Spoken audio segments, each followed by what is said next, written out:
Hello everyone, इस video में हम देखेंगे अनीमिया के बारे में। पहले भी हमने इसके ऊपर एक वीडियो बनाया है, लेकिन ये इंपॉर्टेंट LAQ क्वेश्चन है, तो इसकी वीडियो में जो कुछ चीज़ें हमारी पहले छूट गई थी उसको भी हम इस वीडियो में डिस्कस करेंगे। तो अब हम सबसे पहले स्टार्ट करते हैं एनीमिया। इसमें हम सबसे पहले लिखेंगे इसकी डेफिनेशन। तो एनीमिया की डेफिनेशन में हमने पहले भी लिखा था कि ये कोई एक बीमारी नहीं है, बल्कि it is a group of disorder. ठीक है, जो कि क्या रिप्रेजेंट करता है, represent a disease of RBC, represent a disease in RBC, या तो RBC में या तो हीमोग्लोबिन के कंटेंट में। ठीक है, is below the physiological level, is below the physiological range,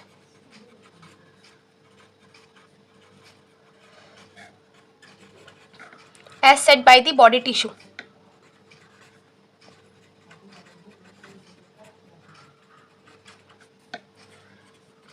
तो ये हो गया हमारा क्या, definition of anaemia. Definition of anaemia में क्या देख लिया कि जो अनीमिया है वो एक कोई पर्टिकुलर डिसऑर्डर नहीं है, वो बहुत सारे डिसीज का मिला हुआ एक डिसऑर्डर होता है, ग्रुप ऑफ डिसीज है, जिसमें क्या होता है कि या तो RBC के कंटेंट में कमी हो जाती है या तो हीमोग्लोबिन के कंटेंट में कमी हो जाती है।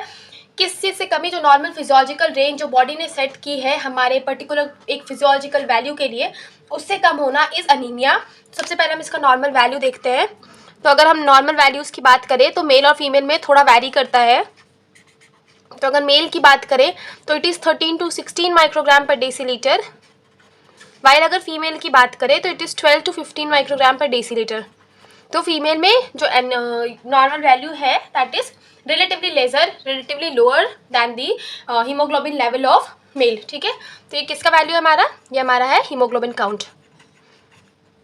ठीक है, अब इसके अलावा एक इम्पॉर्टेंट चीज़ जो होती है कि लेस RBC काउंट या लो RBC count is not always associated with anaemia. ये इंपॉर्टेंट चीज़ है। हम देख लेते हैं कि अगर हमारा RBC काउंट कम है तो मतलब अनीमिया है, ज़रूरी नहीं है, क्योंकि इसका जो अनीमिया होता है उसको मेज़र करने के लिए हमारे अलग अलग पैरामीटर्स होते हैं, जैसे कि MCV काउंट होता है, MCHC काउंट होता है। तो हम सिर्फ RBC के नंबर के बेसिस पे ये नहीं बता सकते कि जो सामने वाला बंदा है उसको एनीमिया है कि नहीं है। ठीक है, अब इसके अलावा जो दूसरा टॉपिक आता है एनीमिया में, वो होता है ग्रेडिंग ऑफ एनीमिया। अब किसी बंदे को किस तरह का एनीमिया है या किस तरह का उसको डिसऑर्डर हो चुका है एनीमिया का और किस तरह का ट्रीटमेंट चाहिए, इसके लिए हमारे पास एक ग्रेडिंग है। ठीक है, इस ग्रेडिंग के हिसाब से जो एनीमिया है वो 3 तरह का होता है। एक होता है माइल्ड, एक होता है मॉडरेट और एक होता है सीवियर। माइल्ड एनीमिया मतलब क्या, जो हीमोग्लोबिन लेवल है वो नॉर्मल से थोड़ा कम है, मतलब 8 to 10 ग्राम पर डेसीलीटर है, सॉरी मिलीग्राम नहीं, ग्राम पर डेसीलीटर। ठीक है, वाइल अगर मॉडरेट है तो जो हीमोग्लोबिन है वो 6 to 8 ग्राम पर डेसीलीटर है। ठीक है, और जो सीवियर है इसमें जो हीमोग्लोबिन काउंट है वो 6 ग्राम पर डेसीलीटर से कम है। तो ये हमारे ग्रेडिंग ऑफ अनीमिया हो गए। तो अगर किसी के जो हीमोग्लोबिन का लेवल है वो 6 ग्राम पर डेसीलीटर से कम है, मतलब ही और शी इज सीवियरली एनीमिक। अब इसके अलावा आता है अनीमिया का क्लासिफिकेशन। 2 तरह का होता है, एक इटियोलॉजिकल या विद-बीज क्लासिफिकेशन, दूसरा मॉर्फोलॉजिकल या विंट्रोप्स क्लासिफिकेशन। इसके बारे में पढ़ते हैं। क्लासिफिकेशन के बारे में अगर हम देखें अनीमिया के, तो हम अनीमिया को क्लासीफाई करते हैं 2 तरह से। ठीक है, एक तो कॉज के बेसिस पे और दूसरा मॉर्फोलॉजी के बेसिस पे। तो एक होता है एटियोलॉजी। एटियोलॉजी का मतलब क्या होता है, इटियोलॉजी, और दूसरा होता है हमारे पास मॉर्फोलॉजी। ठीक है, एटियोलॉजी का मतलब क्या होता है, कॉज, जिसको हम विद बीज बोलते हैं, विद बीज क्लासिफिकेशन। ठीक है, और जो हमारा मॉर्फोलॉजी है इसको हम बोलते हैं क्या, इसको हम बोलते हैं विंट्रोप्स क्लासिफिकेशन। ठीक है, तो ये 2 तरह की क्लासिफिकेशन है हमारे एनीमिया के। जो विंट्रोप्स है उसके बारे में हम अलग से पढ़ेंगे और जो विद बीज है उसको हम अभी यहाँ पे देख लेते हैं। तो देखो, विद बीज में सबसे पहला आता है, क्या कॉज हो सकता है कि हमारे जो इंपॉर्टेंट न्यूट्रिएंट ऑफ मिनरल्स है उसकी डेफिशिएंसी। तो सबसे पहला हो गया हमारा विद बीज में डेफिशिएंसी अनीमिया, जैसे कि हो गया हमारे पास क्या, मैगेलोब्लास्टिक अनीमिया। किस किस के कारण हो सकता है, पहला या तो हो सकता है फॉलिक एसिड के कारण और या तो हो सकता है विटामिन B12 के कारण। ठीक है, ये हो गया डेफिशिएंसी अनीमिया। फिर इसके अलावा हमको प्रोटीन की deficiency, protein and vitamin C की डेफिशिएंसी से भी अनीमिया हो सकता है, क्योंकि आयरन के एब्जॉर्प्शन के लिए विटामिन C चाहिए। विटामिन C नहीं होगा तो आयरन का एब्जॉर्प्शन प्रॉपर नहीं होगा, तो उस केस में भी क्या होगा, जो सामने वाला बंदा है उसको एनीमिया हो सकता है। ठीक है, अब इसके अलावा दूसरा होता है ब्लड लॉस। चलो मान लो नॉर्मल जो बंदा है उसमें ब्लड तो प्रॉपर था, लेकिन अब ड्यू टू एन एक्सीडेंट हम मान सकते हैं कि उसका ब्लड लॉस हो गया, तो इसमें हम हो सकता है, इसको बोलते हैं पोस्ट हेमरेजिक। पोस्ट हेमरेजिक में क्या क्या हो सकता है, एक होता है एक्यूट और दूसरा होता है क्रॉनिक। फिर तीसरा आता है हीमोलाइटिक। ठीक है। अब हीमोलाइटिक डिसऑर्डर में मेनली हम जेनेटिक देखते हैं, लेकिन जेनेटिक के अलावा कभी कभी अक्वायर्ड भी होता है। तो जैसे देखो जेनेटिक में हीमोलाइटिक में पहला देख लेते हैं हेरिडिटरी। तो हेरिडिटरी तो सबसे पहले देख लो सिकल सेल, देन थैलेसीमिया, और जो दूसरा है वो है अक्वायर्ड। तो अक्वायर्ड में क्या हो गया कि किसी तरह का टॉक्सिक जो प्रोडक्ट है वो हमने खा लिया। तो जैसे कि लिख सकते हैं एनीमिया ड्यू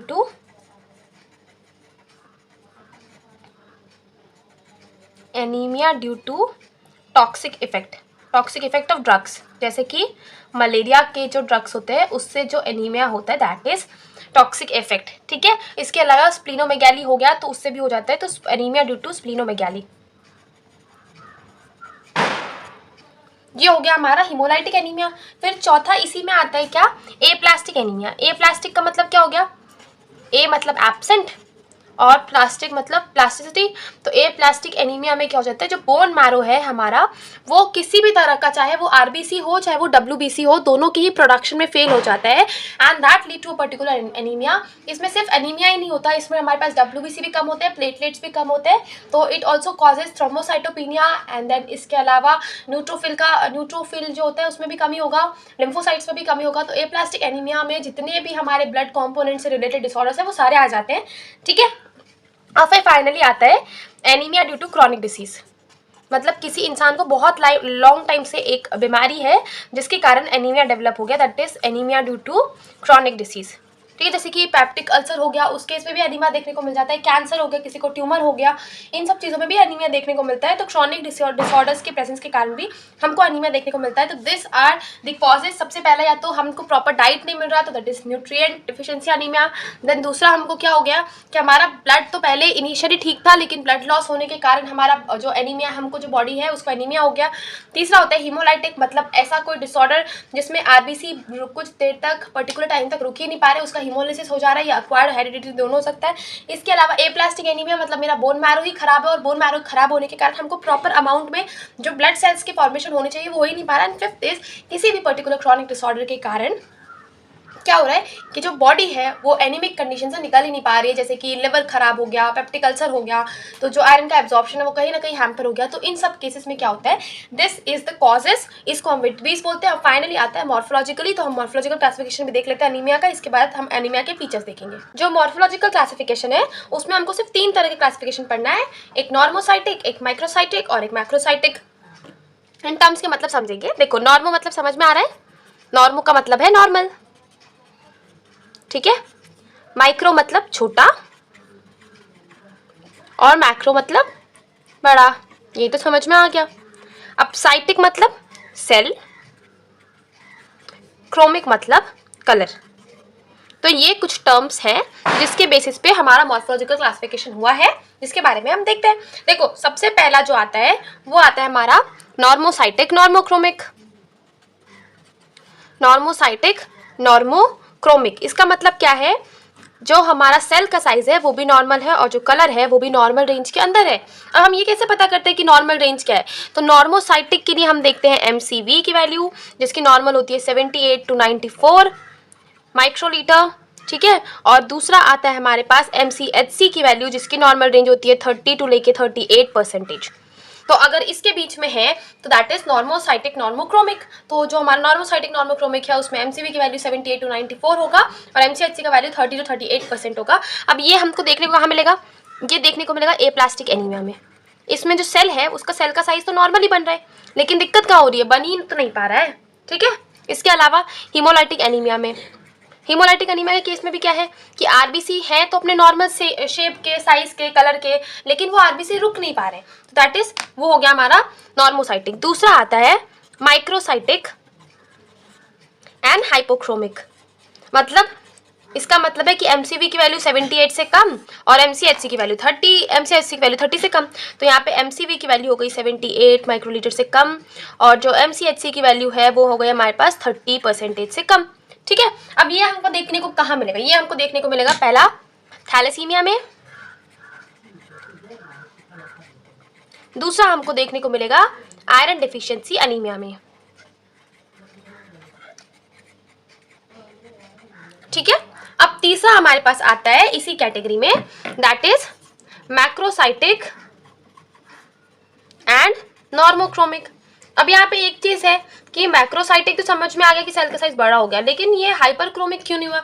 क्योंकि हीमोग्लोबिन का जो कलर है वो एक फिक्स्ड वेरिएशन तक ही रेंज कर सकता है, उससे ज़्यादा रेंज नहीं कर सकता।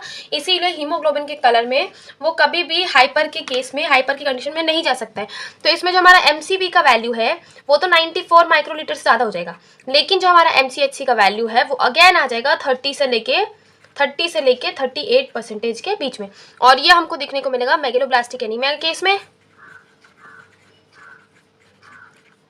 मेगेलोब्लास्टिक एनीमिया के केस में जो कि किसके कारण हो सकता है? या तो विटामिन B12 के कारण होगा और या तो फॉलिक एसिड के कारण होगा। हमने एरिथ्रोपोइसिस वाले टॉपिक में पढ़ा था क्योंकि विटामिन B12 और फॉलिक एसिड चाहिए हमारा जो RBC है उसके मैच्योरेशन के लिए, DNA और न्यूक्लिक एसिड के सिंथेसिस के लिए। अगर हमारे RBC को प्रॉपर कंपोनेंट्स नहीं मिलेंगे उसके मैच्योरेशन के लिए, तो क्या होता है कि RBC during its maturation phase ही साइज छोटा होता है, लेकिन ड्यू टू इनएप्रोप्रिएट मैच्योरेशन जो RBC का साइज है वो नॉर्मल RBC के साइज से बड़ा रह जाता है, and that causes the size look like megalo. ठीक है, मतलब बड़ा साइज दिखता है, that is called as megaloblastic anaemia. Blast cell formation की तरफ दिखता है, इसलिए हम उसको मेगेलोब्लास्टिक एनीमिया बोलते हैं। तो megaloblastic anaemia due to vitamin B12 या megaloblastic anaemia due to folic acid दोनों ही आते हैं मैक्रोसाइटिक नॉर्मोक्रोमिक एनीमिया के केस में। तो this are the morphological classification. अब हम इसके कुछ फीचर्स देख लेते हैं। देखो, जो सबसे पहला फीचर मिलेगा हमको एनीमिया में वो होगा हमारा एनेमिक हाइपोक्सिया। एनीमिक हाइपोक्सिया मतलब हमारा जो टिश्यू है उसको प्रॉपर तरह से ऑक्सीजन नहीं मिलेगा, जिसके कारण हमारा जो कंडीशन है उसको बोलते हैं एनीमिक हाइपोक्सिया। दूसरा, वीकनेस, मस्क्यूलर वीकनेस, क्योंकि ऑक्सीजन सही से पहुंच नहीं रहा बॉडी को, सही से हीमोग्लोबिन ऑक्सीजन कैरी करने के लिए हीमोग्लोबिन है नहीं, तो मस्क्यूलर वीकनेस होगा, थकान होगी, टायर्डनेस होगा, फटीग होगा, ये आपको डेली बेसिस पे फील होगा due to anaemia. Then paler skin भी एंड पेलर म्यूकस मेम्ब्रेन भी। ठीक है, इसके अलावा अगर रेस्पिरेटरी सिस्टम की बात करें तो इंसान को फील होगा ब्रीथलेसनेस। ठीक है, मतलब सांस लेने में डिफिकल्टी। देन इसके अलावा CVS की बात करें तो पाल्पिटेशन, मतलब दिल दबड़ दबड़ होगा, धक धक होता रहेगा विदाउट एनी रीजन। टैकीकार्डिया मतलब हार्ट रेट इंसान का बढ़ा हुआ मिलेगा, एंड इसके अलावा कार्डियक मर्मर। ठीक है, फिर अगर हम बात करें CNS की तो हाइपोक्सिया मिलेगा, तो CNS में हमको मिलेगा सेरेब्रल हाइपोक्सिया, मतलब ब्रेन में हमको ऑक्सीजन सही से जा नहीं रहा। ठीक है, जिसके कारण सेरेब्रल हाइपोक्सिया के कारण पेशेंट को फील होगा लेथार्जी, पेशेंट को होगा हेडेक और कभी कभी वो फेंट भी हो सकता है। ठीक है, इसके अलावा फिर अगर बात करें GIT तो GIT के केस में होगा GIT हाइपोक्सिया। इसके अलावा एनोरेक्सिया मतलब भूख नहीं लगेगा। देन नोजिया वॉमिटिंग हो सकता है, फ्लॉट्यूलेंस हो सकता है, and along with this it can also lead to constipation.